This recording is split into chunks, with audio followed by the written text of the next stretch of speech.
Hello दोस्तों, कैसे हैं आप सभी लोग। आपका मेरे यूट्यूब चैनल पे स्वागत है। और आज हम लोग बात करेंगे जो इलेक्ट्रिशियन टीओ का जो पेपर हुआ था उसकी फर्स्ट शिफ्ट के बारे में। फर्स्ट शिफ्ट का जो पेपर है उसके बारे में टोटल इन्फॉर्मेशन जो है उसके बारे में हम लोग चर्चा करने वाले हैं। टोटल जो पूरा 75 नंबर का जो टेक्निकल है, 25 नंबर का नॉन टेक, पूरे क्वेश्चन हम लोग कवर करेंगे। कैसा पेपर आया था, किस क्वेश्चन में ऑब्जेक्शन लगा हुआ है, क्या आप लोग उस क्वेश्चन पे और डबल से ऑब्जेक्शन लगा सकते हैं, ये सारी इन्फॉर्मेशन जो है आपको इस वीडियो पे मिल जाएगी। तो आइए हम लोग पेपर के बारे में चर्चा करते हैं और चलिए देखते हैं पहला क्वेश्चन जो है। चलिए स्टार्ट करते हैं। पहला क्वेश्चन है आपके सामने दोस्तों, बल की एसआई इकाई क्या है। तो बहुत सरल क्वेश्चन है, आपको पता है बल की एसआई इकाई क्या है, न्यूटन। बहुत तेजी से देखेंगे हम लोग क्योंकि बहुत लंबा वीडियो बन जाता है, तो बहुत स्पीड से हम लोग देखने की कोशिश करेंगे कि इसमें जो है कितने क्वेश्चन कवर हुए हैं और कितने क्वेश्चन में हमको ऑब्जेक्शन लेना चाहिए, किस क्वेश्चन पे ऑब्जेक्शन लगा हुआ है, किस पे नहीं लगा हुआ है। सारी इन्फॉर्मेशन आपको इस वीडियो पे मिल जाएगी। चलिए आइए हम बात करते हैं आगे चल के। दिया गया चिन्ह जो है खालिस्तान का प्रतिनिधित्व करता है। दोस्तों ये जो चिन्ह दिया हुआ है आपके सामने, ये जो चिन्ह है ना, ये वाला जो चिन्ह है ये जो है कोण की स्थिति को दर्शाता है। बिल्कुल राइट आंसर। इस पर ऑब्जेक्शन लेने की आपको आवश्यकता नहीं है। अगला क्वेश्चन है, डीसी मशीन का कार्य क्या है। तो डीसी मशीन दोस्तों आपको पता है कि जो डीसी मशीन होती है वो यांत्रिक ऊर्जा को विद्युत ऊर्जा में कन्वर्ट करती है। और डीसी मशीनों की अगर हम बात करें तो आपका जो डीसी जनरेटर है और डीसी मशीनें जो है है ना, तो दोनों में दोस्तों बहुत अंतर होता है। ठीक है, डीसी मशीन की अगर हम लोग बात की जाए तो ये यांत्रिक ऊर्जा को विद्युत ऊर्जा में कन्वर्ट करती है। और डीसी जनरेटर की अगर हम लोग बात करेंगे, है ना, तो डीसी जनरेटर की अगर हम लोग बात करते हैं तो डीसी जनरेटर जो है विद्युत ऊर्जा को यांत्रिक ऊर्जा में कन्वर्ट करता है। सॉरी, मैं थोड़ा सा गलत चला गया था। ठीक है, तो ये भी जो है यांत्रिक ऊर्जा को विद्युत ऊर्जा में कन्वर्ट करता है। ठीक है, और अगर हम डीसी मशीन के बारे में बात करें तो विद्युत ऊर्जा को यांत्रिक ऊर्जा में कन्वर्ट करती है। तो ये इसमें जो है साफ साफ दिया हुआ है कि डीसी मशीन बोला है, पर इसमें इसमें राइट आंसर आना चाहिए था दोस्तों। इसमें जो ये आंसर है इसको उल्टा करके देना था। डीसी मशीन जो होती है विद्युत ऊर्जा को यांत्रिक ऊर्जा में कन्वर्ट करने वाली युक्ति होती है। और अगर हम डीसी जनरेटर की बात करें तो ये यांत्रिक ऊर्जा को विद्युत ऊर्जा में कन्वर्ट करती है। आप लोगों को समझ में आ गया होगा। आगे बढ़ते हैं अगले क्वेश्चन की ओर। इसमें अभी तक किसी का प्रकार का ऑब्जेक्शन नहीं लिया गया है। किस क्वेश्चन में ऑब्जेक्शन लिया गया है मैं आपको आगे चल करके बता दूंगा। आगे देखते हैं। ये शिफ्ट 1 का पेपर है दोस्तों, पहला ही पेपर टीओ का जो है पहला ही पेपर है, वही पेपर की हम लोग बात कर रहे हैं। घूर्णन सॉफ्ट की गति को मापने के लिए, ठीक है, घूर्णन सॉफ्ट की गति को मापने के लिए प्रयुक्त उपकरण है। तो दोस्तों घूर्णन जो सॉफ्ट होती है हमारी डीसी मशीनें या एसी मशीनों की जो सॉफ्ट होती है उसकी घूर्णन गति को अगर हमको मापना है तो टेकोमीटर का ही उपयोग करते हैं। जैसे हमारी गाड़ियों में भी जो लगा होता है ना दोस्तों, उसमें भी टेकोमीटर लगा होता है। तो जब अगर हम मोटर की बात करें, मशीनों की बात करें, तो उसकी जो हमको स्पीड मापना होता है तो उसके लिए हम टेकोमीटर का ही उपयोग करते हैं। ठीक है, आगे चलकर देखते हैं अगला क्वेश्चन क्या है। घरेलू उपकरणों का, अच्छा सॉरी, हाँ, घरेलू उपकरणों का रख रखाव क्यों आवश्यक होता है। दोस्तों घरेलू जो उपकरण होते हैं हमारे, उनका रखरखाव हमारे लिए क्यों आवश्यक होता है, ये काफ़ी अच्छा क्वेश्चन है। तो उन्हें लंबे समय तक ठीक रखने के लिए, कोई भी जो उपकरण है दोस्तों उनका रखरखाव हमारे लिए इसलिए इम्पोर्टेंट है ताकि हम उन्हें क्या है एक लंबे समय तक के जो है रख सके। तो इसका आंसर डी वाला आएगा, राइट आंसर है ना, डी वाला इसका राइट आंसर है, डी वाला। ठीक है, आगे चल के देखते हैं। एक्सप्रेशन का मूल्यांकन करें। 9 + 6 × 32 क्या है। तो दोस्तों ये बहुत ही आसान क्वेश्चन है, आप लोग 201 इसका राइट आंसर आ जाएगा। अगला क्वेश्चन देखते हैं। फील्ड सिस्टम द्वारा उत्पादित चुंबकीय प्रवाह में आर्मेचर कोर के रोटेशन के कारण होने वाले नुकसान को क्या कहा जाता है। ठीक है, तो इसमें कोर नुकसान कहा जाता है, उसे आप लोग देख लेंगे। अगला क्वेश्चन है 8 नंबर का है, अभिकारी इस्पात की थीनर गेज के साथ वेल्डिंग करने के लिए किस प्रकार की वेल्डिंग का उपयोग किया जाता है। ठीक है, तो इसमें जो है गैस मेटल आर्क वेल्डिंग जो होती है इसका उपयोग किया जाता है। इसमें भी अभी किसी प्रकार का अभी तक के जो है ऑब्जेक्शन नहीं लिया गया है। निम्नलिखित में से कौन सा वायरिंग सिस्टम का महत्व है। तो निम्नलिखित में से कौन सा वायरिंग सिस्टम का महत्व है, तो इसका आंसर दोस्तों राइट आंसर इसका हो जाएगा आपके सामने, उचित नियंत्रण प्रदान करना, इसका राइट आंसर है। ठीक है, आगे देखते हैं। इलेक्ट्रॉन सिद्धांत के आधार पर इलेक्ट्रॉनों का प्रवाह कहाँ से यात्रा करेगा। तो दोस्तों इलेक्ट्रॉनों का जो प्रवाह है एक वोल्टेज स्रोत की नकारात्मकता ध्रुवीयता के लिए सकारात्मक ध्रुवीयता तक इसका जो है ये प्रभाव आपका वर्क करेगा। ठीक है, आप लोगों को समझ में आ रहा होगा। आगे देखते हैं। निम्नलिखित में से किसे न्यूनतम प्रकाश स्तर की आवश्यकता होती है। दोस्तों न्यूनतम प्रकाश की जो स्तर की जो हमें आवश्यकता होती है। रेलवे प्लेटफॉर्म में हमारे पास आपने देखे होंगे कि अगर हम जैसे ट्रेन की अगर हम बात करते हैं तो अंदर आपको जो है डीसी 110 वोल्ट तक की आपको मिल जाती है। न्यूनतम सोर्स की हमको आवश्यकता रेलवे प्लेटफॉर्म दिया हुआ इसका राइट आंसर है। ठीक है, इसमें अभी तक के कोई ऑब्जेक्शन नहीं लिए गए हैं, आप लोग देख सकते हैं। आगे हम लोग बात करते हैं लैप वाइंडिंग के संबंध में निम्नलिखित में से कौन सा वाक्य गलत है। लैप वाइंडिंग के संबंध में बोला है, तो पहला ऑप्शन इसमें कम वोल्टेज और उच्च वर्तमान क्षमता वाली मशीनों के लिए उपयोग किया जाता है। ब्रश की स्थिति की संख्या की ध्रुवों की संख्या के बराबर होती है। करंट के लिए केवल 2 समांतर रास्ते होते हैं। तो दोस्तों इसका थोड़ा सा डाउटफुल है, बाकी ठीक है, आंसर आप इसका दिया हुआ करंट के लिए केवल 2 रास्ते होते हैं। चलिए आगे देखते हैं। अगला है उक्त प्रश्न पर पूर्व में आपत्ति दर्ज की जा चुकी है। ये जो क्वेश्चन है दोस्तों, इसमें पहले से ही आपत्ति दर्ज की जा चुकी है। इलेक्ट्रॉनों के प्रवाह से खालिस्तान उत्पन्न होती है। तो दोस्तों इलेक्ट्रॉनों का जो प्रवाह है उसमें चुंबकीय क्षेत्र कैसे स्थापित हो जाएगा, एक आप लोग सोच सकते हैं। या तो इलेक्ट्रॉनों का जो प्रवाह है उससे धारा उत्पन्न होती है, इसका राइट आंसर होना चाहिए। अब वो जो है एजेंसी उसे क्या कौन सा राइट आंसर मानती है। हालांकि इसमें जो है ऑब्जेक्शन पहले से ही उठा लिया गया, इसका राइट आंसर तो चुंबकीय क्षेत्र दिया गया है। हालांकि इसका जो आंसर होना चाहिए वो धारा होना चाहिए। अगला देखते हैं।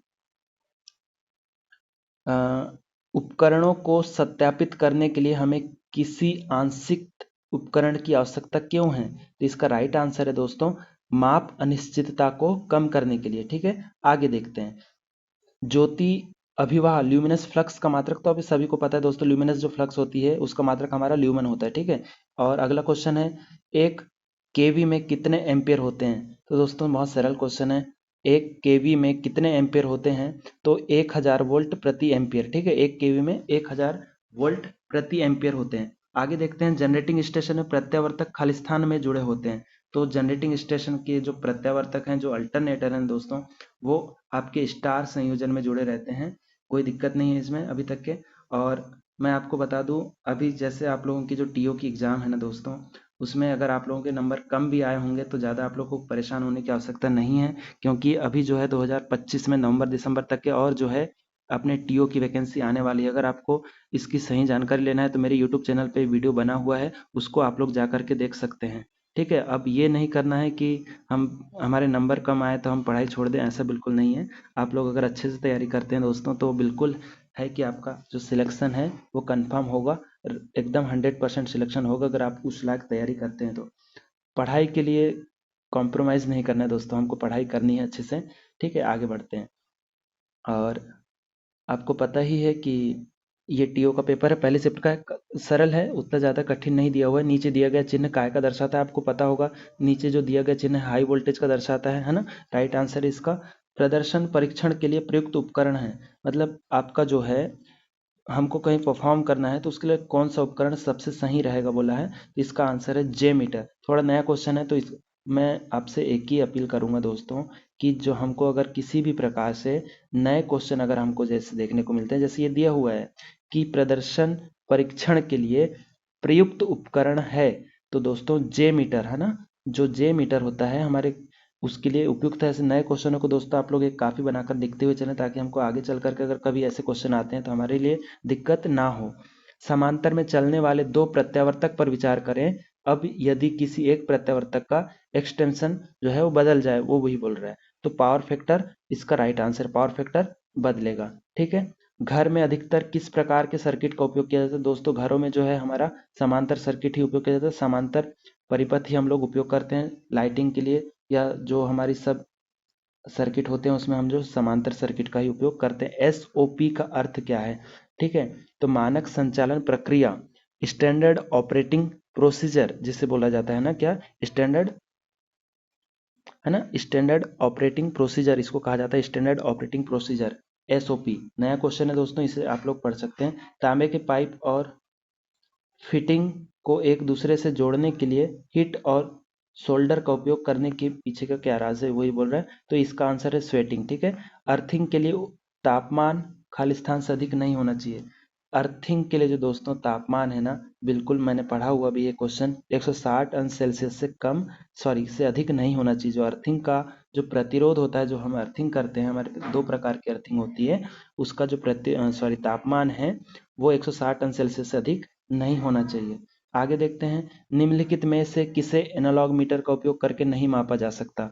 तो हम जो है दबाव को है एनालॉग मीटर का उपयोग करके नहीं माप सकते, प्रेशर को है ना एनालॉग मीटर का उपयोग करके हम इसको जो है नहीं माप सकते हैं। ठीक है, आगे देखते हैं। तो इससे रिलेटेड एक क्वेश्चन और बता देता हूँ दोस्तों, जो दबाव के लिए जो हमको यूज़ करना चाहिए, जैसे इसमें दिया हुआ है कि है ना, तो दबाव के लिए अगर हमको यूज़ करना है दोस्तों, तो जैसे हमारे दो प्रकार से और क्वेश्चन पूछे जा सकते हैं। एक वायुमंडलीय दबाव होता है, तो वायुमंडलीय दबाव को हम बैरोमीटर से मापते हैं दोस्तों। वायुमंडलीय दबाव जो होता है हम उसे बैरोमीटर से ही मापेंगे। और अगर आपको गैसों के ऊपर का अगर दबाव की बात की जाए, गैसों के ऊपर जो दबाव डाला जाता है, प्रेशर डाला जाता है, उसकी अगर हम बात की जाए तो उसके लिए जो है हम मैनोमीटर का प्रयोग करते हैं। तो याद रखिएगा आप लोग। आगे बढ़ते हैं, मैनोमीटर गैसों के दबाव के लिए और वायुमंडलीय दबाव के लिए बैरोमीटर। ठीक है, आगे देखते हैं। प्रत्यावर्तक को अनंत बस से जोड़ने से पहले प्रत्यावर्तक और अनंत बस के लिए निम्न में से क्या समान होना चाहिए। तो वोल्टेज, आवृत्ति, चरण, अनुक्रम और प्रत्यावर्तक और अनंत वोल्टेज के बीच का चरण, ये सारी चीजें जो है समान होनी चाहिए। अगला है, यदि वर्ग की भुजा 4 सेंटीमीटर है तो वर्ग का क्षेत्रफल ज्ञात कीजिए। 16 आ जाएगा है ना, पाई आर स्क्वायर से। आप लोग 16 आंसर आप लोगों का राइट आंसर है। ठीक है, आगे देखते हैं। और इसमें जो है आपत्ति दर्ज की जा चुकी है, जैसे कि आप लोग देख रहे होंगे यहाँ पे लिखा हुआ है ना। आपत्ति दर्ज जो है, इस प्रश्न में आपत्ति दर्ज की जा चुकी है। आप इस क्वेश्चन पे डबल से आपत्ति करने की आपको आवश्यकता नहीं, पैसे खर्च करने की कोई आवश्यकता नहीं है। क्वेश्चन क्या है देखते हैं। एक स्थान से दूसरे स्थान पर इलेक्ट्रॉनों का प्रवाह क्या कहलाता है। तो धारा कहलाता है दोस्तों। बट इसमें तो जो है बिजली दिया हुआ है, तो इसलिए ठीक है, आपत्ति इसमें दर्ज हो चुकी है। डिवाइस जिसमें एक गर्म और एक तटस्थ तार होता है ना, तो सिंगल पोल ब्रेकर जो होता है इसमें एक गर्म एवं तटस्थ तार होता है। ठीक है, आगे बढ़ते हैं। और अगला क्वेश्चन है, हम ओवरहेड ट्रांसमिशन लाइनों का उपयोग क्यों करते हैं। तो ओवरहेड लाइनों को दोस्तों शक्ति का संचरण करने के लिए, ट्रांसमिशन मतलब पावर जो होती है उसका ट्रांसमिट करने के लिए हम जो है ओवरहेड ट्रांसमिशन लाइनों का उपयोग किया जाता है। ठीक है, शक्ति का संचार करने के लिए, मतलब पावर ऑफ ट्रांसमिट है ना। आगे देखते हैं, चुंबकीय क्षेत्र में घूमने वाली कुंडली द्वारा उत्पन्न वोल्टेज वेवफॉर्म के आकार को खालिस्तान कहा जाता है, तो उसे साइन वेव कहा जाता है। जो चुंबकीय क्षेत्र में घूमने वाली कुंडली है, जैसे हम बात करते हैं अगर डीसी जनरेटर जो हमारा होता है, उसमें अगर एक चुंबकीय क्षेत्र में जो एक कॉइल के माध्यम से जो हमारी जो ईएमएफ उत्पन्न होती है, वो एक साइन वेव के तौर पे होती है। इसके तौर पे आप लोग उसको देख सकते हैं। अगला क्वेश्चन है, सोच के विकास और गणितीय अवधारणाओं के विकास के बीच घनिष्ठ संबंध कब स्थापित होता है। तो रिसर्च के माध्यम से ही जो है हम उनके बीच में घनिष्ठ संबंध स्थापित कर सकते हैं। गणित को खालिस्तान की एक शाखा के रूप में स्वीकार किया जाता है। तो गणित जो है ना दोस्तों, तर्क के रूप में हम इसको स्वीकार करते हैं। आगे देखते हैं, इसमें किसी भी प्रकार से अभी तक के जो है ऑब्जेक्शन नहीं लिया गया है। दो गर्म तार जो एक तटस्थ तार से जुड़े होते हैं कपल ब्रेकर कहलाते हैं दोस्तों। ठीक है, एकल चरण पूर्ण पुल वोल्टेज स्रोत डीसी/एसी कन्वर्टर में कितने स्विच का उपयोग किया जाता है। 4 स्विच करते हैं दोस्तों, राइट आंसर इसका 4। आगे देखते हैं, वाइंडिंग के लिए किस तार का प्रयोग किया जाता है। तो मैग्नेट तार होता है, उसका हम लोग वाइंडिंग के लिए उपयोग करेंगे। इसमें जो है ऑप्शन टिनसेल तार, स्टैंडर्ड तार, फ्यूज तार का उपयोग हम लोग नहीं करते वाइंडिंग के लिए। ठीक है, एक मैग्नेट तार होता है, उसी का उपयोग हम लोग करते हैं। अगला क्वेश्चन है, एक अनंत बस के साथ एक प्रत्यावर्तक को सिंक्राइज करने के लिए 3 लैंप तुल्यकालन विधि का स्थिति में सभी 3 लैंप बंद हो जाएंगे और चरण में चमकेंगे। तो आवृत्ति समान नहीं है, लेकिन वोल्टेज और चरण क्रम समान है। Right answer.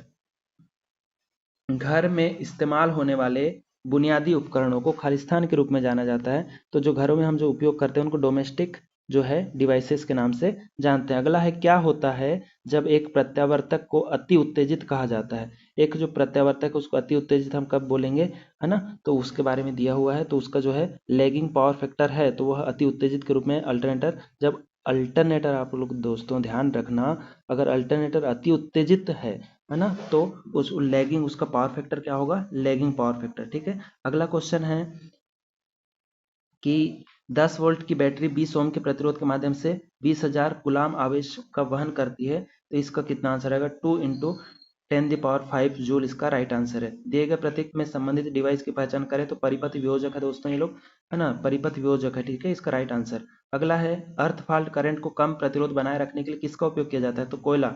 अर्थ फाल्ट जो होता है हमारा, मतलब अर्थिंग के लिए जो है उसका प्रतिरोध तो कम हमको करना है। तो आप लोगों ने देखे होंगे अर्थिंग के लिए हम लोग क्या यूज करते हैं, कोयला, है ना। आगे देखते हैं, इसमें देखो दोस्तों, इसमें लिखा हुआ है साफ साफ, कि इस प्रश्न में आपत्ति दर्ज की जा चुकी है ना। आगे देखते हैं, ठीक है, क्या क्वेश्चन बोला है। अल्टरनेटर द्वारा किस प्रकार का आउटपुट उत्पन्न किया जा सकता है। तो अल्टरनेटर के द्वारा दोस्तों हम एसी उत्पन्न करते हैं, ना कि डीसी। एसी ही आएगा इसका राइट आंसर, ठीक है। निम्नलिखित में से, पर उसमें जो है ऑब्जेक्शन लग चुका है, आपका मतलब ये राइट आंसर है। निम्नलिखित में से कौन सा ग्राउंडिंग का प्रकार नहीं है। तो प्लेट अर्थिंग सिस्टम जो है ग्राउंडिंग का प्रकार नहीं है। इसमें देखो दोस्तों ऑब्जेक्शन लगा हुआ है ना, इसमें आपको ऑब्जेक्शन लगाने की जरूरत नहीं है। क्वेश्चन क्या है देखते हैं। जब मेगर उपयोग में नहीं होता है तो पॉइंटर की स्थिति क्या होती है। जब मेगर दोस्तों उपयोग में हम नहीं लाते तो पॉइंटर जो है पैमाने पर कहीं पे भी हो सकता है ना। उसको हम निश्चित नहीं बोल सकते कि अनंत में होगा, कि शून्य में होगा, कि मध्य में होगा। मेगर का अगर आप लोगों ने उपयोग किए होंगे तो आप लोग देख सकते हैं, क्योंकि उसका जो पैमाना होता है बहुत ही ज़्यादा फ्री होता है, तो पैमाना कहीं पर भी हो सकता है, ठीक है। आगे चलते हैं। बिजली के स्विच की मरम्मत करते समय बिजली मिस्त्री को रबर के दस्ताने क्यों पहनने चाहिए। तो दोस्तों बिजली के झटके से बचने के लिए। बहुत सरल क्वेश्चन है। और आगे देखते हैं। ओवरहेड विद्युत लाइनों में किस प्रकार की शक्ति का संचार किया जाता है। तो ओवरहेड लाइनें हमारी जो होती है एसी का संचार करती है दोस्तों। आगे देखते हैं। इसमें दिया है दोस्तों, यदि एक 12 पोल प्रत्यावर्तक को 50 हर्ट्ज आउटपुट उत्पन्न करना है, 12 पोल का प्रत्यावर्तक है, अगर उसमें हमको 50 हर्ट्ज आउटपुट उत्पन्न करना है तो कितने पर उसे रोटेट किया जाएगा। तो 1200 आरपीएम। इस पे दोस्तों आपत्ति दर्ज की जा चुकी। इसका राइट आंसर 1000 आरपीएम होना चाहिए, ठीक है। आगे देखते हैं। स्मार्ट ग्रिड का एक उदाहरण है, तो सौर पैनल जो है हमारा, सौर पैनल वो स्मार्ट ग्रिड का एक जो है एग्जाम्पल है, ठीक है। आगे देखते हैं। क्या स्मार्ट वितरण ग्रिड ऊर्जा बचाता है। तो जी हाँ, स्मार्ट ग्रिड सिस्टम जो है ऊर्जा बचाता है। तो इसका राइट आंसर डी आ जाएगा, हाँ यह ऊर्जा बचाता है। और एक सिंबल दिया है दोस्तों, आकृति को पहचाने बोला है, तो ये जो आकृति है गोलार्ध आकृति होती है, ठीक है। अगला है 100 वाट बल्ब की रोशनी का स्तर किसके साथ भिन्न नहीं होगा। तो फिलामेंट तापमान में वृद्धि के साथ ये जो है भिन्न नहीं होता है। डी आंसर राइट है। अर्थिंग का मुख्य उद्देश्य क्या है। तो बिजली के झटके से बचाने के लिए जो है हम लोग अर्थिंग करते हैं। अगला क्वेश्चन है। आवृत्ति और वोल्टेज को किसके द्वारा नियंत्रित किया जा सकता है। तो इन्वर्टर और साइक्लो कन्वर्टर। इन्वर्टर जो है दोस्तों वोल्टेज को नियंत्रण कर सकते हैं हम उसको, है ना। और क्या होता है, डीसी को एसी में भी कन्वर्ट करने वाली युक्ति इन्वर्टर कहलाती है। और साइक्लो कन्वर्टर क्या होता है दोस्तों, तो फ्रीक्वेंसी को कम या ज्यादा करने के लिए हम लोग साइक्लो कन्वर्टर का यूज करते हैं। तो इसका राइट आंसर सी है, इन्वर्टर और साइक्लो नियंत्रण। निम्नलिखित में से कौन सा प्रतिरोध वेल्डिंग का भाग है। तो स्पॉट वेल्डिंग जो है ना, ये इसका राइट आंसर आ जाएगा। और एक क्वेश्चन दिया हुआ है। एक इन्वर्टर के आउटपुट वोल्टेज को मल्टीपल पल्स मॉड्यूलेशन तकनीक द्वारा नियंत्रित किया जा सकता है, और वह शिखर मान 6 वोल्ट है। तो प्रत्येक आधे चक्र में कुल पल्स चौड़ाई क्या होगी। तो 60 अंश पे वो दिया हुआ है आंसर। अगला क्वेश्चन दिया हुआ है। एक बिजली मिस्त्री बिजली के सर्किट पर काम कर रहा था, कनेक्शन उचित था या नहीं निर्धारण उपयोग करता है। उसने पाया कि बल्ब चमकने लगा। परिपथ के चालन का परीक्षण करने के लिए कंडक्टर। इसका राइट आंसर क्या है, कंडक्टर। आगे देखते हैं। निम्नलिखित विकल्पों में से किसे केंद्र रेखा के रूप में इस्तेमाल किया जा सकता है। तो केंद्र रेखा के रूप में एक्सटेंशन लाइन का हम लोग उपयोग कर सकते हैं। ऑब्जेक्शन लगाने की इसमें आवश्यकता नहीं है। आगे देखते हैं। इन्वर्टर में खराबी का पता लगाने के लिए किस डिवाइस का उपयोग किया जाता है। तो दोस्तों वोल्ट मीटर एक जो डिवाइस होती है इन्वर्टर में खराबी का पता है, उससे हम लोग लगा सकते हैं। अगला एक आरेख दिया हुआ है, आकृति की पहचान करें बोला, तो ये समांतर पाइप है, ठीक है। आगे बढ़ते हैं।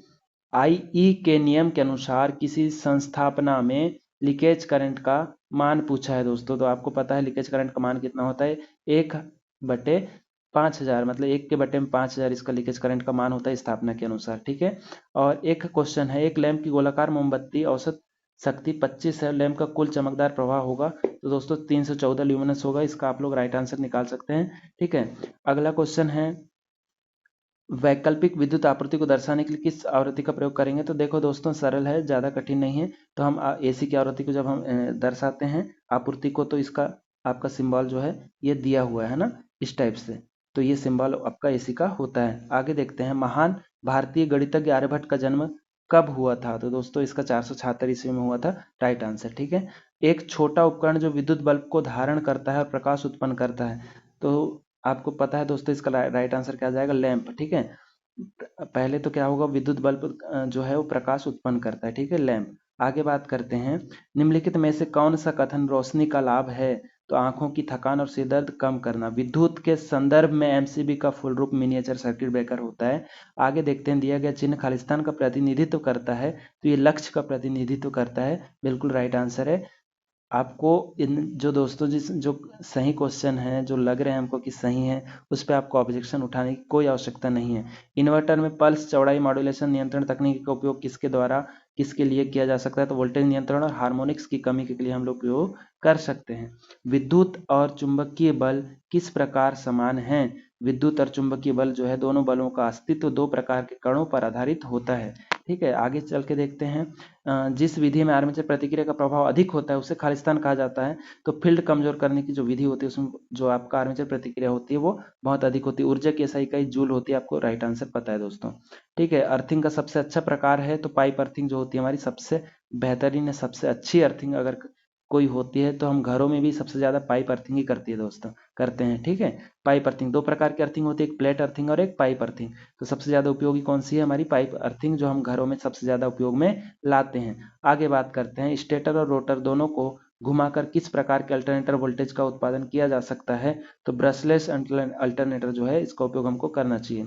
ठीक है, आगे देखते हैं। और मैं आपको बता दूं, ब्रशलेस जो DC मोटर होती है उसका उपयोग जो है इलेक्ट्रिकल व्हीकल में भी हम लोग करते हैं। ठीक है, अब जो है नॉनटेक है दोस्तों, इसको भी देख लेते हैं। मार्च 2024 में म्यांमार में भारत के लिए राजदूत के रूप में किसे नामित किया गया था? तो अभय ठाकुर हैं, है ना। ठीक है, राइट आंसर। रक्षा मंत्रालय ने सितंबर 2024 में निम्नलिखित में से किस एरो स्पेस कंपनी के साथ Su-30M के फाइटर जेट के लिए 240 ALU इंजन जो है बुलाया था? तो हिंदुस्तान एरोनॉटिक्स लिमिटेड इसका राइट आंसर। महात्मा गांधी किस वर्ष दक्षिण अफ्रीका से भारत लौटे थे? तो 1915 में भारत लौटे थे, राइट आंसर है। निम्नलिखित में से किस बीमा कंपनी ने सितंबर 2024 में ब्रेल लिपि में भारत की पहली स्वास्थ्य बीमा कंपनी की स्टार्ट की थी? तो स्टार हेल्थ इंश्योरेशन आएगा, इंश्योरेंस। ठीक है, अगला क्वेश्चन, अगस्त 2024 में रिलायंस द्वारा अनावरण किए गए AI टूल के सूट का नाम क्या है? तो जियो ब्रांड। अगला है, निम्नलिखित में से कौन मध्य प्रदेश के सबसे लंबे समय तक रहने वाले मुख्यमंत्री? सबसे आसान क्वेश्चन अगर है MP का तो यही है, शिवराज सिंह चौहान।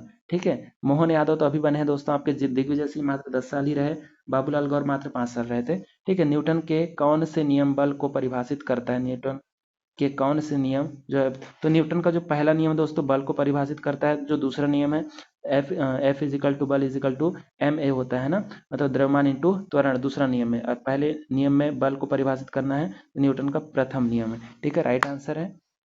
CHCl3 को खालिस्तान के रूप में जाना जाता है तो क्लोरोफॉर्म, है ना। CHCl3 जो है क्लोरोफॉर्म है।